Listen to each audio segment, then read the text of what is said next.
সিরিয়ায় এখন টালমাটাল অবস্থা। পালিয়েছেন প্রেসিডেন্ট বাশার আল আসাদ। দেশটির বেশিরভাগ এলাকা বিদ্রোহীদের দখলে। এর মধ্যেই দেশটিতে প্রবেশ করেছে ইসরায়েলি সেনারা। রোববার সকালে তারা ট্যাঙ্ক নিয়ে দেশটিতে প্রবেশ করে বলে জানা গেছে।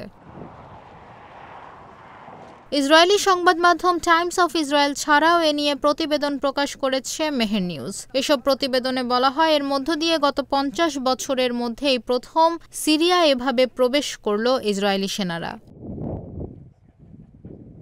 আরেক সংবাদ মাধ্যম মানার নিউজ বলছে, রোববার সকালে সিরিয়ার দক্ষিণাঞ্চলে সীমান্ত বেড়া অতিক্রম করে গোলান মালভূমি অর্থাৎ মাউন্ট হারমন এলাকায় প্রবেশ করে ইসরায়েলি ট্যাঙ্ক। তবে এটি বাফার জোন বলে দাবি করছে ইসরায়েলি সংবাদ মাধ্যমগুলো। ইসরায়েলকে ১৯৭৪ সালের যুদ্ধবিরতি রেখা ভিত্তিক একটি নতুন প্রতিরক্ষা রেখা প্রতিষ্ঠা করতে হয়। এই নিয়ন্ত্রণ রেখা অধিকৃত গোলান মালভূমি এলাকায় অবস্থিত। ইসরায়েল ১৯৬৭ সালে সিরিয়ার গোলান মালভূমির অধিকাংশ অংশ দখল করে। ১৯৮১ সালে সেটির পুরোটাই তারা নিয়ন্ত্রণে নেয়, তবে কিছু বাফার জোন ছিল।